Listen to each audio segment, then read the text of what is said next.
하나님의 말씀은 고린도전서 15장 50절에서 58절 말씀입니다. 고린도전서 15장 50절에서 58절 말씀입니다.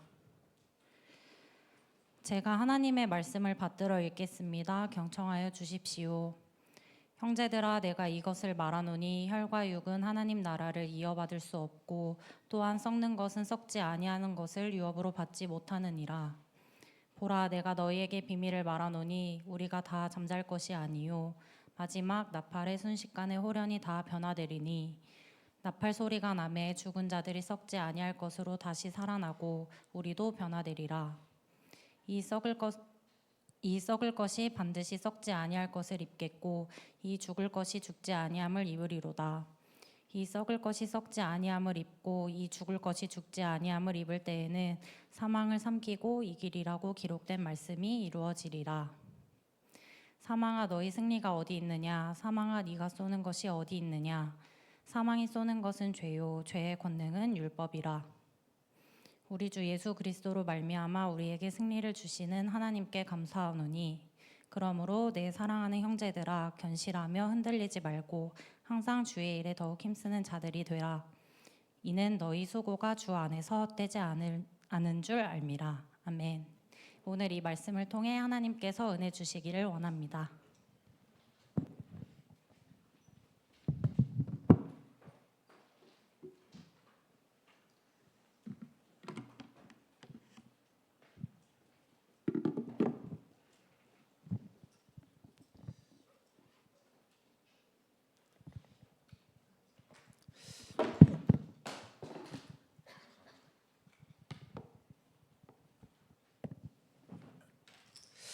네, 이 시간 우리 선포되어지는 말씀을 통해서 우리의 하나님의 마음을 더 깨달아가고 우리 삶이 변화되는 은혜가 있기를 간절히 소망합니다. 우리 옆에 있는 분들과 같이 인사했으면 좋겠습니다. 네, 좋은 일이 있을 겁니다.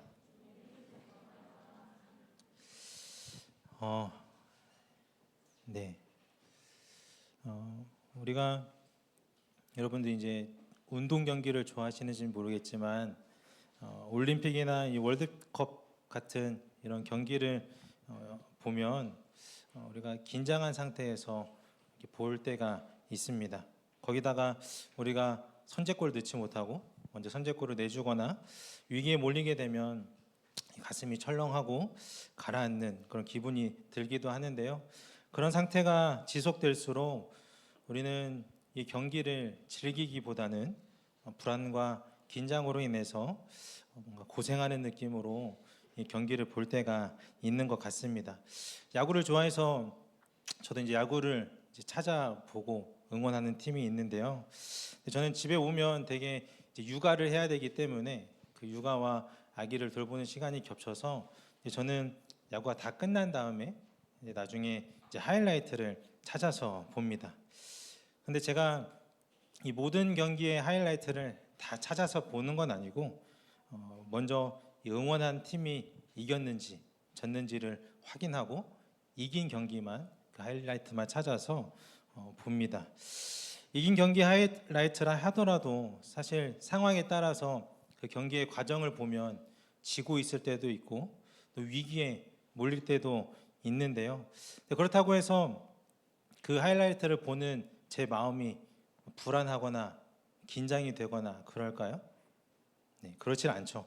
왜냐하면 이미 그 경기는 내가 응원하는 팀이 승리한 그 결과를 알고 있기 때문에 우리는 어떤 위험과 그런 불안한 순간이 다가오더라도 그 승리할 그 끝까지 우리는 잘 이 경기를 즐기면서 볼 수 있게 되는 것입니다. 저는 오늘 우리가 함께 나눌 이 부활의 신앙이 이러한 것과 같다라고 생각을 해요. 기독교 신앙은 이 끝을 알 수 없는 그 내일, 미래 때문에 두려워하거나 불안해하는 그런 종교가 아닙니다. 우리가 삶 속에서 기독교 신앙을 살아낸다라고 하는 것은 십자가를 통과하여서 마침내 이 죽음이라고 하는 거대한 절망마저 깨뜨리신 그 예수 그리스도의 위대한 그 승리를 선포하는 일이 그것이 우리의 신앙을 살아내는 삶입니다. 우리의 구주 되신 예수님께서 이 십자가로 십자가와 부활로 이미 완벽한 승리를 거두셨기 때문에 우리는 이 세상의 삶 가운데서 실패를 마주하더라도 마치 이미 승리한 그 경기를 보듯이 담대하고 또 여유롭게 오늘을 살아갈 수 있어야 하는 겁니다. 바울이 고린도전서 15장, 15장은 부활장이라고 하는데 이 부활에 대해서 이토록 자세히 기록한 이유가 바로 이 놀라운 진리를 이 고린도 교회 성도들에게 가르쳐 주기 위함이었습니다. 이 역사적 배경을 보면 저번에도 말씀드렸지만 이 고린도 교인들은 이 자신이 살아가고 있던 이 지역의 문화와 또 여러 가지 가치관들 그리고 또 철학에 많이 빠져 있었습니다. 특히 이 영혼은 고귀하고 영원하다라고 보는 반면 육체는 그 영혼을 가두는 감옥이자 악의 근원이라고 보는 이 헬라 철학에 아주 큰 영향을 받았던 이 고린도 지방이었는데요. 그로 인해서 이 고린도 교회 안팎으로 이 부활에 대한 온갖 이 잘못된 생각들이 생겨나기 시작했던 겁니다. 그러다 보니까 죽은 자 가운데서 부활 같은 건 없다라고 주장하기도 하고 또 죽음을 통해 영혼을 가두던 육신의 굴레에서 간신히 벗어났는데 왜 다시 육신과 고귀한 영혼이 결합해서 부활을 해야 되냐 말하면서 이 몸의 육체적 부활을 받아들이지 않았던 그런 역사적 배경이 있습니다. 사도 바울은 이 성도들의 이러한 생각이 이 기독교 복음의 그 뿌리를 흔들고 있다는 생각을 했고 그래서 이 죽은 자의 육체적 부활이 얼마나 중요한지를 이 15장의 말씀을 통해서 이야기하고 있는 겁니다. 이 죽은 자의 육체적 부활을 부인하는 것은 단순히 개인적인 교리의 오해로만 끝나는 것이 아니라 그것은 결국 이 인류를 구원하신 예수 그리스도의 부활 자체를 부정하는 그런 치명적인 결과로 이어지게 된다라고 이 말씀을 통해서 지적하고 있습니다. 따라서 바울이 15장의 부활을 기록한 목적은 분명합니다. 기독교의 복음은 당시 이 세상에 떠도는 그 허공에 떠돌아다니는 철학처럼 이 막연한 지식이 아니라 이 수많은 목격자가 증언했고 또 예수 그리스도의 객관적이고 역사적인 그 부활 사건 그 위에 세워진 매우 구체적인 하나님의 말씀이라는 것을 일깨워 주고자 이 부활에 대해서 쓴 것입니다. 나아가 오늘의 삶을 살아가는 우리들 역시 그 부활에 동참할 것임을 요청하면서 어떤 시련 앞에서도 이 부활의 소망을 굳게 붙잡고 살아가도록 격려하기 위해서 이 말씀이 쓰여진 것이죠. 그래서 오늘은 이 세상 지식과 철학과 이 문화에 둘러싸인 우리의 삶 가운데 오늘 바울이 증거하는 예수 그리스도의 부활이 어떤 의미가 있고 또 어떤 능력을 우리에게 주는지를 함께 나누어 보고자 합니다. 우리 오늘 본문 50절 말씀을 같이 한번 읽어보도록 하겠습니다. 시작. 형제 자매 여러분, 내가 말하려는 것은 이것입니다. 살과 피는 하나님 나라를 유산으로 받을 수 없고 썩을 것은 썩지 않을 것을 유산으로 받지 못합니다. 아멘. 이 바울은 이 분명하게 선포합니다. 지금 이 우리가 입고 있는 이 살과 피는 하나님의 나라를 유업으로 받을 수 없다라고 말을 하는 거죠. 그럼 아까 얘기했듯이 그럼 육체가 부활해봤자 아무 의미가 없는 거 아니냐라고 생각할 수 있지만 이 말씀에서 말하고 있는 이 살과 피는 지금 현재 우리가 입고 있는 이 현재의 몸을 뜻하는 것이 이 살과 피입니다. 그래서 이어지는 말씀에 보면 이 살과 피는 썩을 것이다 라고 말하고 이 썩을 것은 썩지 않을 유업을 받지 못한다 라고 이야기하고 있는 겁니다. 왜냐하면 여기서 말하는 썩지 않을 유산은 하나님 나라를 가리키는데 이 하나님 나라는 오직 의와 평강으로 가득한 그 하나님의 통치 영역이기 때문에 이 썩어질 이 현재의 몸으로는 이 썩지 않은 하나님 나라를 유업으로 감당해낼 수가 없는 것이죠. 현재 우리의 이 몸으로는 영원한 하나님 나라에 들어갈 수가 없다라고 하는 겁니다. 그렇다면 우리에게 필요한 것은 무엇일까? 바로 이 근본적인 이 변화가 필요한 겁니다. 그래서 바울은 이어지는 말씀에 이 종말론적 비밀을 밝히고 있는데요. 우리 51절, 52절 말씀도 같이 한번 읽어보겠습니다. 시작. 보라, 내가 너희에게 비밀을 말하노니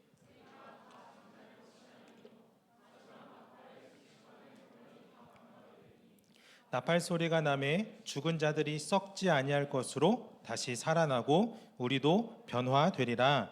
아멘. 이 말씀해 보면 이 마지막 나팔이라는 게 나오는데요. 이 마지막 나팔이 의미하는 것은 주님이 다시 오시는 그때, 곧 최종 심판과 하나님의 나라가 임하는 그 종말의 순간을 의미합니다. 그래서 이 성경의 마지막 책인 요한계시록 10장 7절에도 보면 일곱째 천사가 소리내는 날 그의 나팔을 불려고 할 때에 하나님이 그의 종 선지자들에게 전하신 복음과 같이 하나님의 그 비밀이 이루어지리라 하더라 하고, 이 비밀이 이루어질 것을 이 요한계시록 맨 끝책에 말씀하고 있습니다. 그것이 바로 오늘 이 말씀 가운데 일어날 비밀인 것이죠. 그 비밀은 성도들이 부활할 때에 지금 이 썩을 육체가 아니라 썩지 아니할 몸으로 다시 살아나고 살아있던 성도들도 그런 몸으로 변화될 것이다라고 하는 사실입니다. 우리는 마땅히 이 세상의 그 모든 물질과 같이 썩어져서 사라져야 할 존재이지만 주님을 따르는 주님의 자녀들만큼은 이 마지막 날에 썩지 아니할 것으로 변화되어서 이 썩지 않는 유업, 하나님 나라를 받게 된다라고 하는 겁니다. 바울은 이러한 일이 어떻게 일어날 것인가, 순식간에 호련히 일어날 것이다 라고 묘사를 합니다. 여기서 말하는 순식간이라는 시간은 이 시간을 더 이상 쪼갤 수 없는 그 순간을 의미하는 것으로서 이 부활의 이 즉각성, 긴박성을 강조하고 있는 표현입니다. 그러니까 다시 말해 부활의 순간, 심판의 순간은 느긋하게 우리가 뭐 구경하거나 함께 바라볼 수 있는 그런 것이 아니고 사람이 알아차릴 수 없을 정도로 순식간에 일어난다라고 하는 거죠.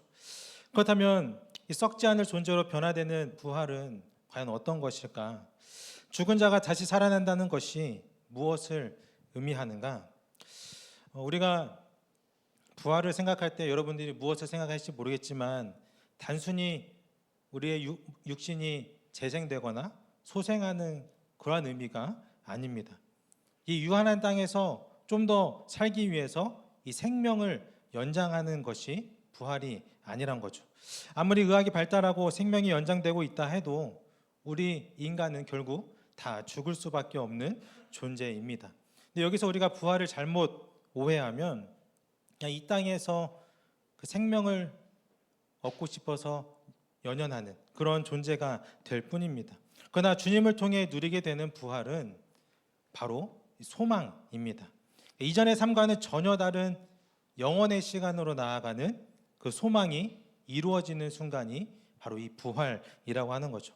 그렇게 이 부활 소망을 품은 자들은 이 죽음을 어떤 끝과 그 절망의 순간으로 보는 것이 아니라 그 너머에 있는 영원한 나라, 그 소망을 가지고 나아갈 수 있는 통로로 보는 사람들입니다. 우리가 인류 역사를 되돌아보면 큰 힘을 가졌거나 부를 가졌던 사람들이 이 마지막 부분에 이 죽음과 처절한 싸움을 벌였던 모습들을 볼 때가 있습니다. 잘 아는 사람 중에 이 중국을 최초로 통일하고 이 무소불위의 권력을 휘둘렀던 이 진시황, 진나라의 진시황을 아실 겁니다. 당시 그의 모습만 봐도 벌벌 떨며 쓰러질 정도로 매우 대단한 권력을 가진 사람이었습니다. 근데 그런 진시황도 두려워하는 것이 있었는데 그것이 바로 계속해서 다가오는 이 죽음이었던 거죠. 죽음 앞에서는 두려움을 떨칠 수가 없었고 이 불로장생을 꿈꾸면서 이 불로초를 구하기 위해서 온 세상을 뒤지기 시작했습니다. 그러나 결국 자신이 죽음을 피할 수 없다라고 깨닫게 된 그가 어떻게 하냐면 자신의 무덤, 이 진시황릉을 30여 년간에 걸쳐서 매우 거대하게 만듭니다. 그리고 또 그 안에 이 사후 세계관 자신을 지키도록 하는 이 수많은 병사들의 모습을 모형으로 만든 이 병마용을 만들어서 사후세계에서도 자신을 지킬 수 있도록 그렇다 했던 그런 모습을 보게 됩니다. 그러니까 막강한 힘을 가졌던 이 막강한 불을 가졌던 사람도 인생 끝자락에서는 이 죽음 앞에 있을 때 힘없이 무너지고 또 씨름할 정도로 이 죽음은 사람에게 큰 두려움과 이 불안함을 가져다 준다라고 하는 거죠. 이런 일이 고대에만 있었던 것도 아니고 오늘날에도 일어나고 있습니다. 실리콘밸리에 보면 수많은 억만장자들이 있는데 그들은 이 노화, 늙어가는 것을 질병으로 규정하고 이 수명을 연장하는 프로젝트에 매년 이 수조 원을 쏟아붓는 그런 현실에 있습니다. 심지어는 죽은 뒤 그 미래의 과학이 자신을 살려주기를 기대하면서 이 시신을 냉동인간으로 만들려고 하는 그런 프로젝트들도 있다라고 하죠. 하지만 아무리 과학이 발달한다고 한들 우리의 생명을 좌지우지할 수 있을까요? 전혀 그렇지를 못합니다. 인간은 죽을 수밖에 없는 유한한 존재입니다. 그러면 이런 이들이 왜 이렇게 무모한 선택을 하고 투자를 하는 걸까요? 바로 죽음이 끝이라고 생각하기 때문입니다. 죽음으로부터 자신들이 이루었던 그 모든 것들이 삼켜져 버릴 것이 두려워서 그로부터 벗어나고자 발버둥치는 그런 행동들이 바로 이러한 모습들이라고 하는 거죠. 그러나 우리가 믿는 하나님이 만드신 이 성경은 전혀 다른 이야기를 우리에게 들려주고 있습니다. 이 세상을 창조하시고 특별히 하나님의 형상을 따라 인간을 창조하신 그 하나님의 계획 속에는 이 죽음이 마지막 권세가 아니다라고 하는 거예요. 반드시 마지막 날에 주님을 따르는 백성들은 그 죽음 가운데에서 예수 그리스도로 말미암아 다시 부활하게 된다라고 하는 거죠. 이 부활은 이 인간의 욕망에 따라서 이 생명이 연장되는 것과는 차원이 다른 그 영원한 나라를 유업으로 받을 그런 새로운 존재로 아예 변화되는 것이 바로 부활이라고 하는 겁니다. 그래서 53절, 54절에 바울이 이렇게 고백하는데요. 이 썩을 것이 반드시 썩지 아니할 것을 입겠고 이 죽을 것이 죽지 아니함을 입으리로다. 이 썩을 것이 썩지 아니함을 입고 이 죽을 것이 죽지 아니함을 입을 때에는 사망을 삼키고 이기리라고 기록된 말씀이 이루어지리라 하고 바울이 고백합니다. 여기 말씀을 보면 반복되는 단어가 있어요. 바로 입는다라고 하는 단어인데요. 입는다라고 하는 뜻의 헬라어는 엔디오라고 하는 단어예요. 이 단어는 주로 어떤 하나님의 창조 행위 또 종말론적인 그 영광에 쓰일 때 그것을 묘사할 때 사용되는 표현이 바로 이 엔디오라고 하는 표현입니다. 즉, 이 썩고 죽을 수밖에 없는 인간의 연약한 몸이 하나님의 신비로운 재창조의 순간을 통해서 더 이상 이 죽음의 세력에 지배받지 않는 새롭고 영광스러운 생명으로 완전히 변화되는 것이 바로 이 입는다라고 하는 뜻입니다. 그렇다고 해서 우리가 이 부활이 나의 존재를 아예 없애버리는 그런 것도 아닙니다. 이 말씀은 한없이 연약하고 이 부족한 나의 모습이지만 그 모습 위에 하나님이 친히 준비하신 영원하고 신령한 새 몸을 덧입혀 주시는 그렇게 입혀 주시는 그 은혜의 사건이 바로 이 부활이라고 하는 겁니다. 창세기 보면 이 첫사람인 아담과 하와가 나오잖아요. 그들이 선악과를 따먹는 죄를 짓고 나서 가장 처음 느낀 것이 무엇이었습니까? 감정이 수치심이죠. 수치심. 죄를 지은 자신들의 연약함과 부족함을 느끼게 되자 그들은 수치심을 느끼게 되고 그래서 나무 뒤로 숨게 되고 이 나뭇잎을 엮어서 자신의 몸을 가리는 그런 삶을 살게 됩니다. 이때 하나님이 그들에게 말씀하신 대로 행동하셨다면 아담과 하와는 죽었어야 마땅한 존재들입니다. 그러나 하나님은 그들을 용서하시고 그들이 끝이 아니라 그 살 길을 열어주셨는데요. 그때 하나님이 베풀어 주셨던 은혜가 무엇인가? 바로 이 나뭇잎으로 간신히 자신들의 몸을 가리고 있는 그들에게 가죽옷을 지어서 입혀주시는 그런 은혜였습니다. 이것이 의미하는 바는 인간의 죄가 용서를 받고 그 수치심을 해결하기 위해서는 이 동물의 죽음과 이 동물의 피 흘림이 반드시 필요하다라고 하는 거죠.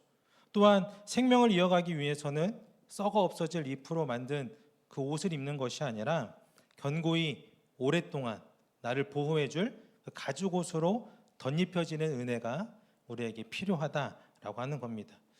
이 구원의 사건은 이제 훗날 온 인류의 죄를 대속하기 위해 그 십자가에서 피 흘려 죽으신 그 예수 그리스도의 사건으로 온전히 성취되게 됩니다.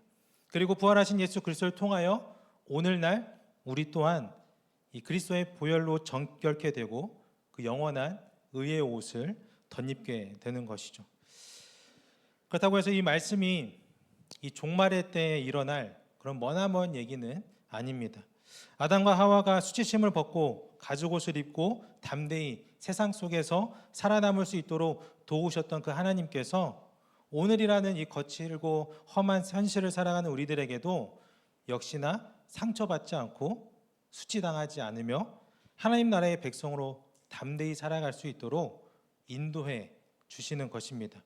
그래서 이를 위해서 이미 예수 그리스도를 통하여서 이 승리와 이 의의 옷을 허락해 주신 것이죠. 이것을 깨닫고 기억할 때 우리는 이 부활 사건이 이 머나먼 때에 일어날 일이 아니라 오늘 우리의 삶에서도 우리가 누릴 수 있다는 것을 깨닫게 되는 겁니다. 장차 썩지 않을 신령한 몸을 입을 우리는 그날을 소망하면서 오늘이란 삶의 자리에서도 날마다 이 예수 그리스도로 옷을 입어야 합니다. 세상 속에서 느끼는 불안과 두려움을 감추기 위해서 이 스스로 엮어서 입었던 결국 썩어 없어질 그 나뭇잎 옷을 과감히 벗어버리고 이제 우리에게 허락하신 그 예수 그리스도의 그 완전하고도 영원한 의의 옷을 덧입어야 하는 거죠. 그렇게 우리가 매일의 삶을 이 부활의 능력으로 당당히 살아낼 줄 알아야 하는 겁니다. 이처럼 바울은 썩을 것이 썩지 아니함을 입을 때에 이 말씀 끝부분에 보면 사망을 삼키고 이기리라고 기록된 말씀이 성취될 것이다 라고 선포하는데요. 이것은 이사야 25장 8절의 말씀이 성취된다라고 하는 말씀입니다. 이 삼킨다라고 하는 강력한 표현이 이 말씀 가운데 사용됐는데 사실 인류 역사 이래 죽음은 단 한 번도 실패한 적 없이 이 모든 생명을 집어 삼켰습니다. 그가 왕이 됐든 노예가 됐든 부자가 됐든 가난한 자가 됐든 죽음 앞에서는 모든 생명이 삼켜졌습니다. 그러나 이 부활의 때에는 이 모든 것을 삼키던 그 죽음도 이 하나님의 생명에 의해서 완전히 그리고 영원히 삼켜져서 소멸하게 될 것이다 라고 하는 말씀입니다. 그래서 이 사실을 깨달은 바울이 55절에 보면 사망아 너의 승리가 어디 있느냐, 사망아 내가 쏘는 것이 어디 있느냐라고 조롱하듯 이 죽음을 호통치고 있습니다. 그가 그럴 수 있는 이유는 이 승리가 어떤 막연한 기대에 의한 것이 아니라 그리스도 안에서 이미 성취된 사실이라는 것을 확신했기 때문입니다. 이 사망이 가지고 있는 이 쏘는 것을 세번역 성경에서는 이 독침이라고 번역을 하는데요. 이 사망의 독침은 계속해서 우리에게 이 죄를 쏩니다. 죽음 앞에 두려움을 느낄 때 이 독침을 쏘아서 계속해서 죄를 짓게 만들고 부정적인 생각을 갖게 하고 무너지게 만드는 것이죠. 그러나 우리가 기억해야 할 것은 이미 예수 그리스도께서 그 죽음을 이기시고 이 사망 권세를 완전히 깨뜨리셨다라고 하는 사실입니다. 그렇게 바울은 57절에 보면 우리 주 예수 그리스도로 말미암아 우리에게 승리를 주시는 하나님께 감사한다라고 고백을 합니다. 십자가 은혜와 부활의 소망으로 이미 우리에게 승리를 주신 그 하나님께 감사의 고백을 하고 있는 것입니다. 생각해 보면 바울은 감사할 것이 그렇게 많지 않은 그런 삶의 자리였습니다.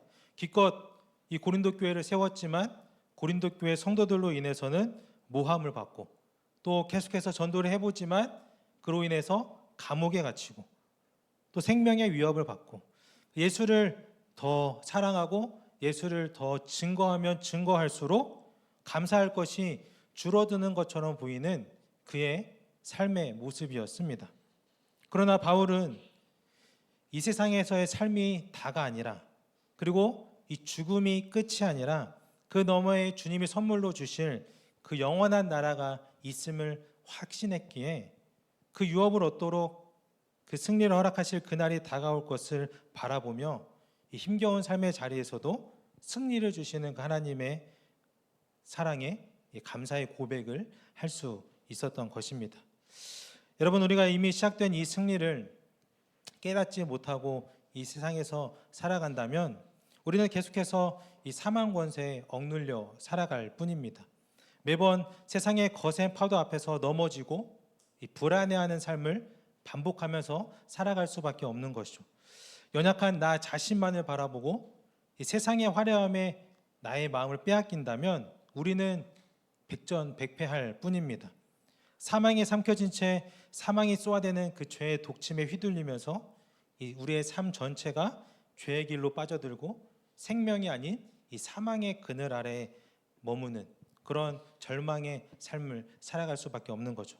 그러나 우리가 그러한 우리의 삶의 자리에서 시선을 옮겨서 나로부터 벗어나 예수 그리스도를 바라보고 세상의 허탄한 화려함에서 벗어나 예수님이 지신 그 십자가의 은혜를 바라볼 때 우리의 삶은 완전히 뒤바뀌게 되는 겁니다. 부활하심으로써 사망 권세를 짓밟으시고 이미 우리에게 승리를 허락하신 그 예수 그리스도를 말미암아 우리는 비로소 넉넉히 이기는 삶을 살아가게 되는 것이죠. 그래서 바울은 로마서 8장에서 이렇게 고백을 합니다. 우리 같이 한번 읽어보도록 하겠습니다. 시작.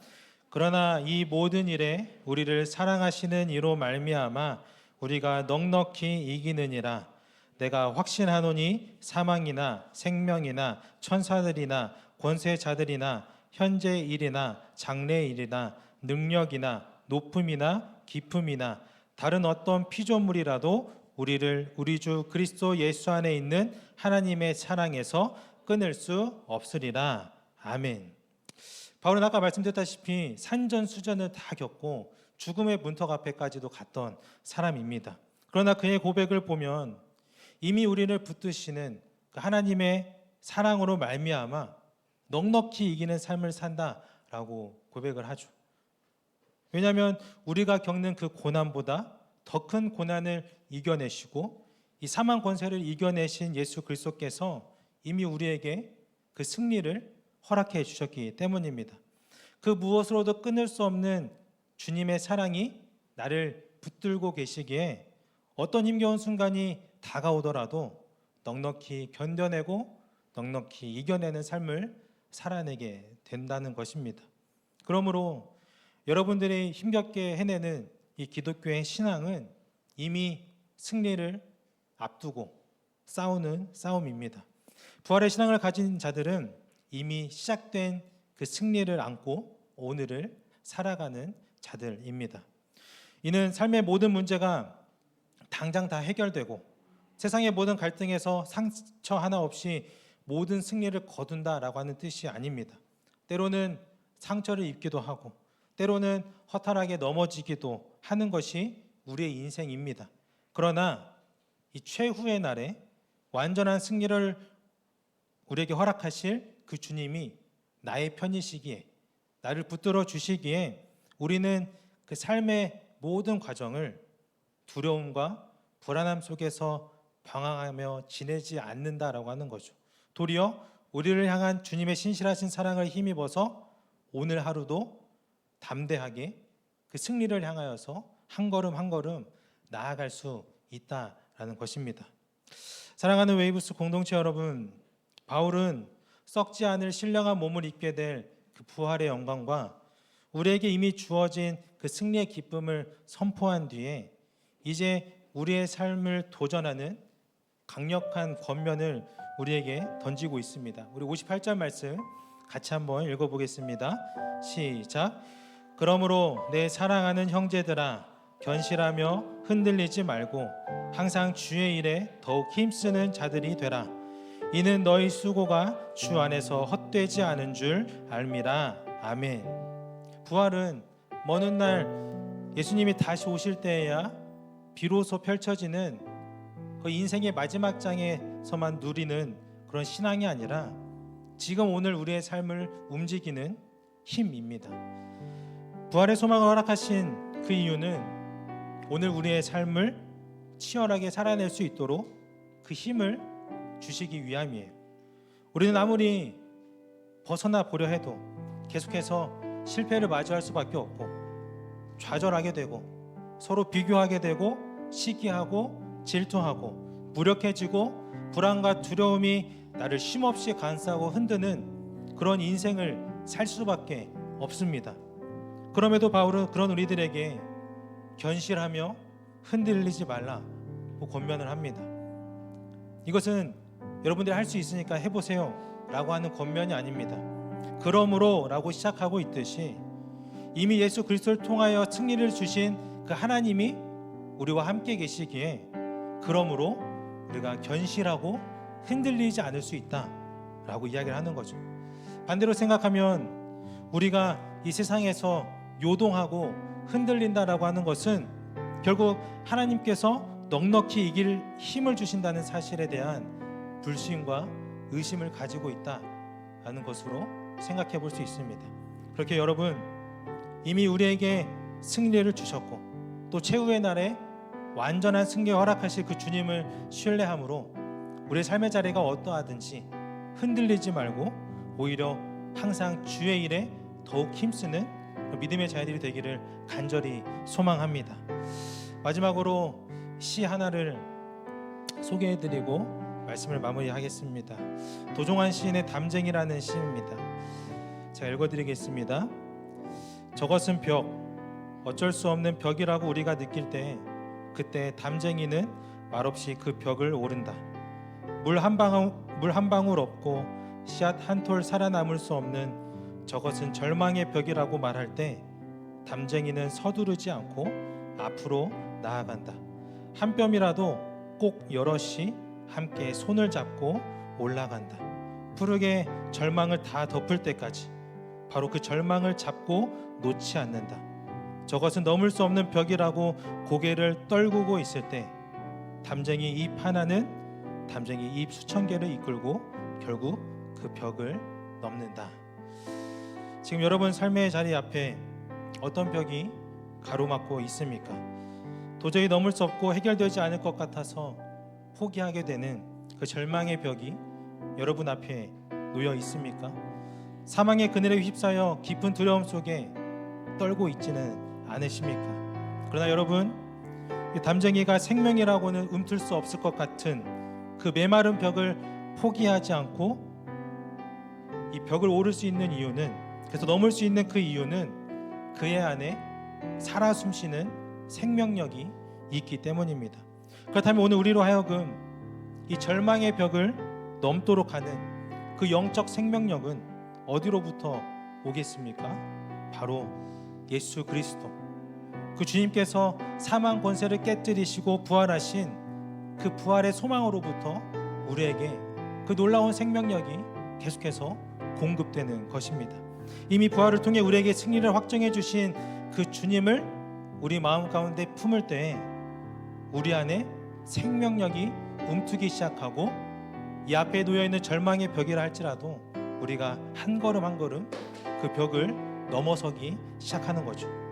그 생명력으로 가득할 때 우리는 이 담쟁이가 서두르지 않고 조금씩 앞으로 나아가듯 우리도 주님보다 앞서지 않고 주님과 발맞추어 나아갈 수 있는 것이고, 빠르게 먼저 가기를 선택하기보다 오직 그 한 뼘을 나아가더라도 함께 손을 잡고 그 올라가기를 택하게 되고, 무엇보다 이 담쟁이 잎 수천 개를 이끄는 앞서가신 그 담쟁이 잎 하나, 오직 예수 그리스도가 가신 그 길을 우리도 담대함으로 따라갈 수 있게 되는 것입니다. 그렇게 예수 그리스도께서 이루신 그 부활의 승리가 여러분들의 삶을 단단히 붙잡고 이끌어가고 있음을 신뢰하실 수 있기를 바랍니다. 그래서 이미 시작된 그 승리를 향하여서 한 걸음 한 걸음 나아가는 저와 여러분들이 되길 바랍니다. 진짜 마지막으로 고린도전서 마지막 장 16장에 기록된 이 바울의 권면을 읽어드리고 마치겠습니다. 깨어 있으십시오.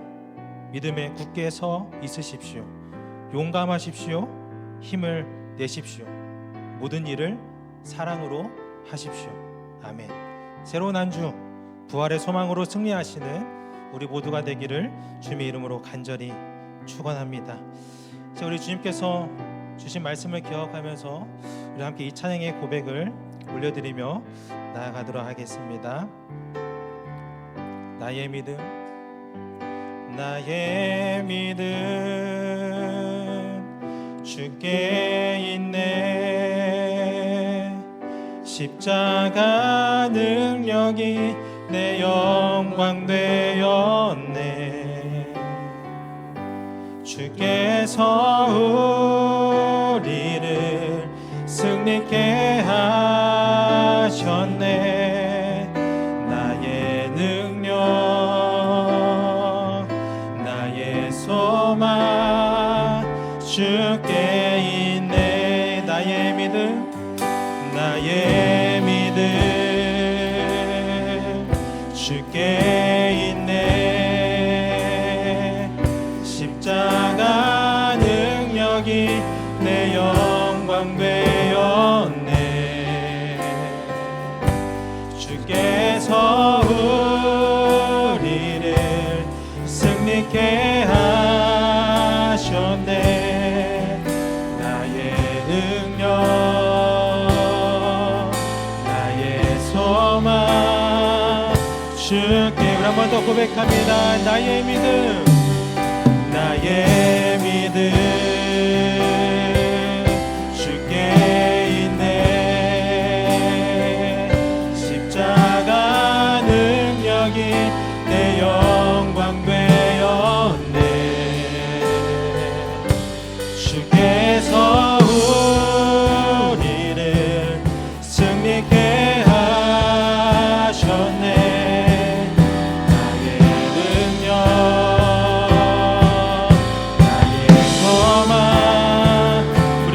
높여서 고백합니다.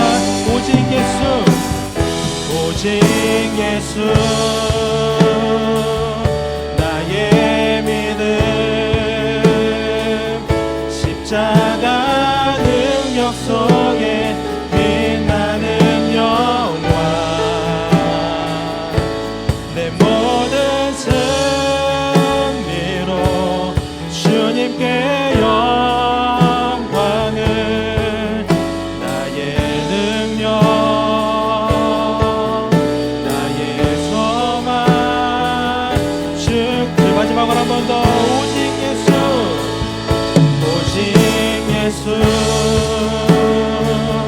나의 믿음.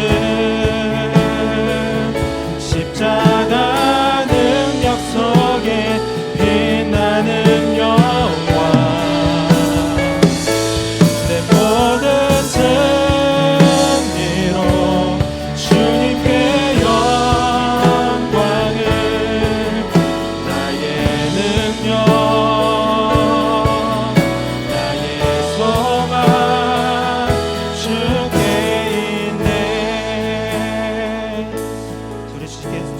말씀을 기억하면서 함께 기도하기 원합니다. 여러분, 우리의 믿음은 우리의 능력이 아니라, 우리의 의지가 아니라 오직 예수 그리스도로부터 시작되는 줄 믿습니다. 우리를 승리케 하시는 그 주님의 능력 안에 머무를 때 우리의 삶이 승리케 되고 주님께 영광 돌리는 삶이 될 줄 믿습니다. 주님, 우리의 삶 가운데 끝을 알 수 없는 미래로 인해 두려워하거나 그 세상의 실패 앞에 넘어지지 않게 하시고 십자가와 부활을 통해 이루신 이미 시작된 승리의 삶을 살아내는 믿음의 자녀가 될 수 있도록 주님 인도하여 주시옵소서. 썩어 사라질 그 세상의 옷을 벗고 예수 그리스도의 보혈로 덧입혀진 의의 옷을 입고 세상 속에서 담대히 살아갈 수 있도록 주님 우리의 삶과 동행하여 주시옵소서. 그리하여 삶을 흔드는 시련과 마주한 절망의 벽 앞에서도 그 부활의 소망을 품고 변실하며 흔들리지 않게 하시고 항상 주의 일에 더욱 힘쓰며 우리 공동체와 함께 손잡고 그 벽을 넘어서는 그 믿음의 삶을 될 수 있도록 주님 인도하여 달라고 우리 주님이라 한번 부르시면서 통성으로 기도하며 나아가도록 하겠습니다. 주여,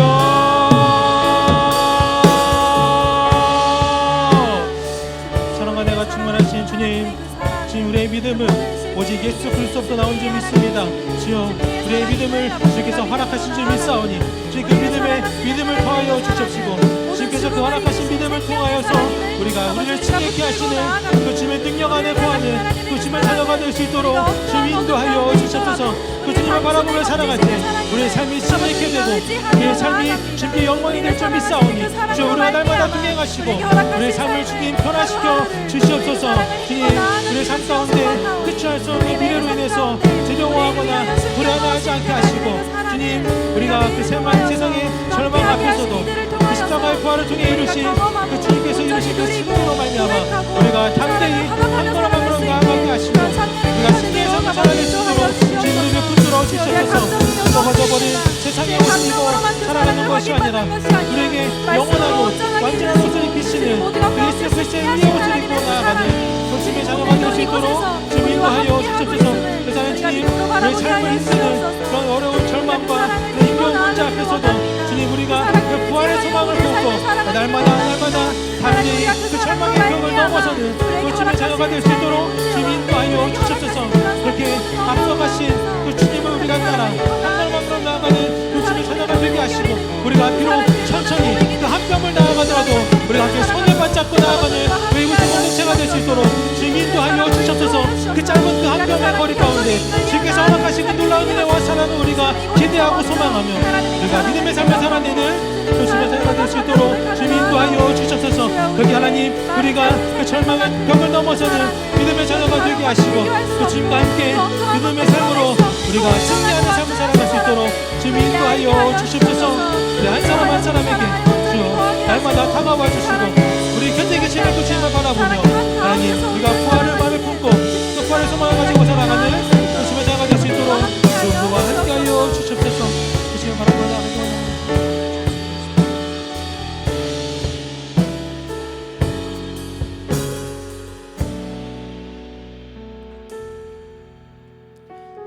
사랑과 내가 충만하신 주님, 십자가를 통하여 그 죽음이라는 거대한 절망마저 깨뜨리시고 우리에게 완전한 승리를 주신 그 예수 그리스도의 부활을 찬양하고 우리 입술로 고백합니다.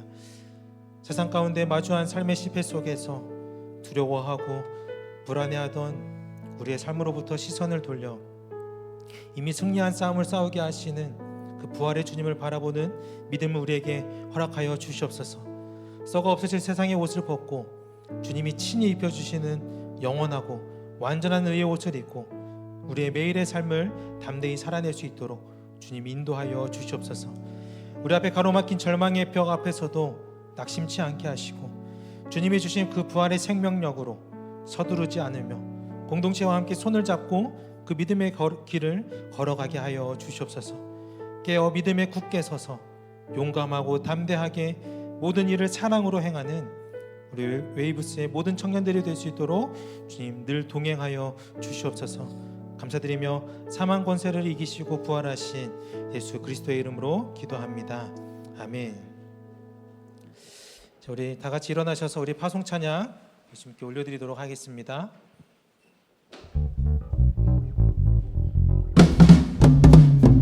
박수치며 찬양합니다. 내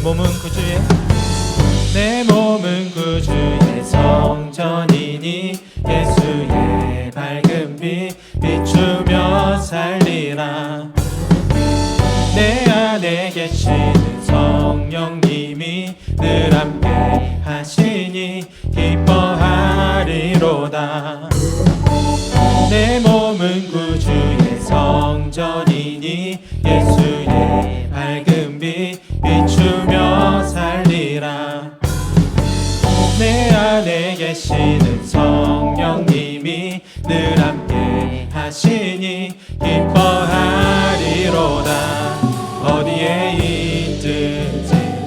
무엇을 하든지 주 예수의 영이 함께 하시네.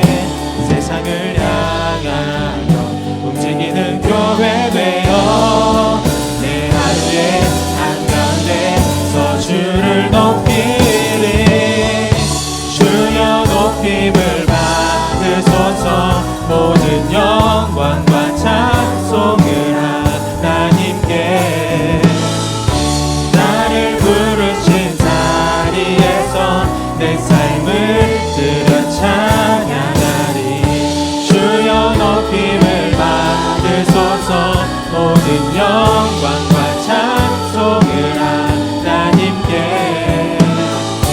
나를 부르신 자리에서 내 삶을 들여 내 삶을 들여 찬양하리. 내 삶을 들여 찬양. 주님께 영광의 밭을 올립니다. 아멘.